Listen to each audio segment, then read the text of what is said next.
The altar. A wooden box covered with bronze.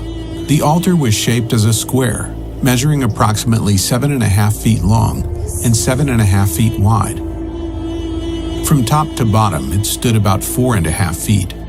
Hollow space inside the box allowed priests to insert coals. Above was a bronze grating, where priests would lay animals for sacrifice. A horn of one piece with the altar stood at each corner. 4 bronze rings under the ledge allowed one to insert carrying poles so the Israelites could transport the altar. Between the altar and the tent of meeting was a bronze laver. Priests had to cleanse their hands and feet here before offering sacrifices or entering the tent.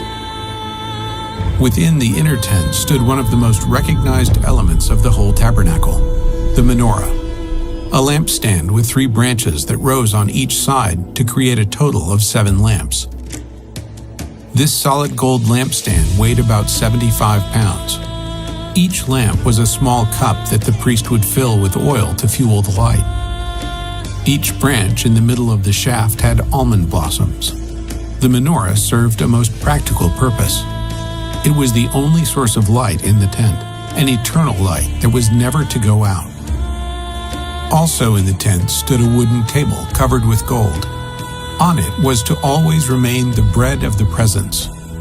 The bread of the presence symbolizes God's desire to be with His people. Incense was to burn continuously on the altar. God instructed the priests to replenish the incense every evening and morning.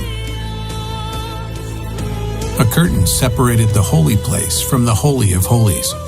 The menorah, the altar of incense, and the bread of the presence were all in the holy place, but outside this veil. Like the curtains covering the tent of meeting, this veil was blue, purple, and scarlet, with cherubim, a kind of angel. Beyond the veil, at the far end of the tabernacle, was the ark. The ark was a wooden box covered with gold. It was nearly 4 feet long. Its width and height were about 2 feet, 3 inches. Like the altar, the ark had rings and poles so the Israelites could carry it as they traveled. Within the ark were the 2 stone tablets on which God had written the 10 Commandments. Later, it contained a sample of manna and the rod that bloomed to reinforce Aaron's leadership. The mercy seat was the ark's lid and features prominently on Thus shall Aaron come into the holy place with a young bullock for a sin offering and a ram for a burnt offering. He shall put on the holy linen coat, and he shall have the linen breeches upon his flesh, and shall be girded with a linen girdle, and with the linen mitre shall he be attired. These are holy garments. Therefore shall he wash his flesh in water, and so put them on. And he shall take of the congregation of the children of Israel 2 kids of the goats for a sin offering, and 1 ram for a burnt offering.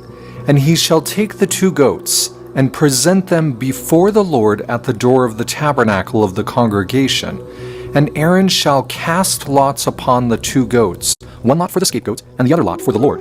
And Aaron shall bring the bullock of the sin offering, which is for himself, and shall make an atonement for himself and for his house, and shall kill the bullock of the sin offering, which is for himself.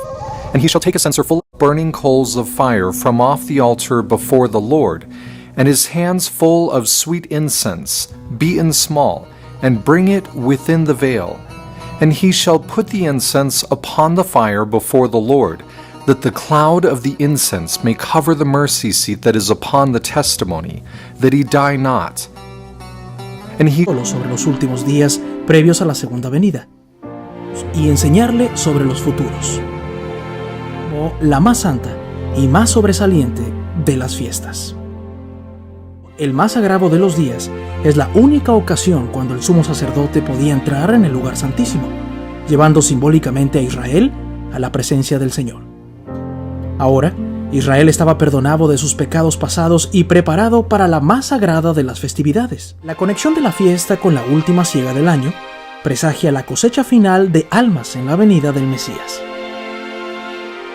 Según la ley, Israel debía construir cabañas o refugios, comían y dormían en sus tabernáculos o suká, casi como acampando en el jardín.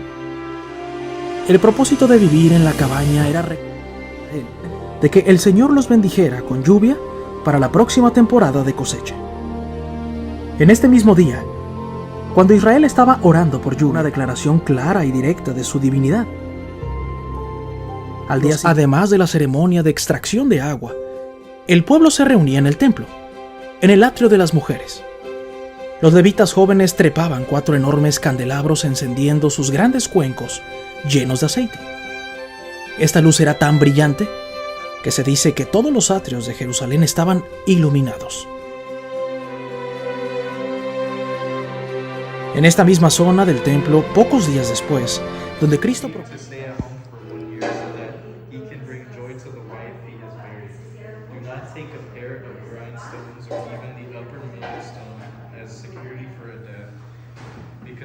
that is like taking a life as security. If a man is discovered kidnapping one of his Israelite brothers, whether he treats him as a slave or sells him, sino que te recordarás de que tu hijo en Egipto y que de ahí te rescató Jehová tu Dios. Por tanto, yo te mando que hagas esto. Cuando sigues tu miel en tu campo y olvides alguna cadilla sobre el campo, no volverás a recoger tanto. Será para el extranjero, para el huérfano y para la vida, para que te bendiga Jehová tu Dios en toda obra de tus manos.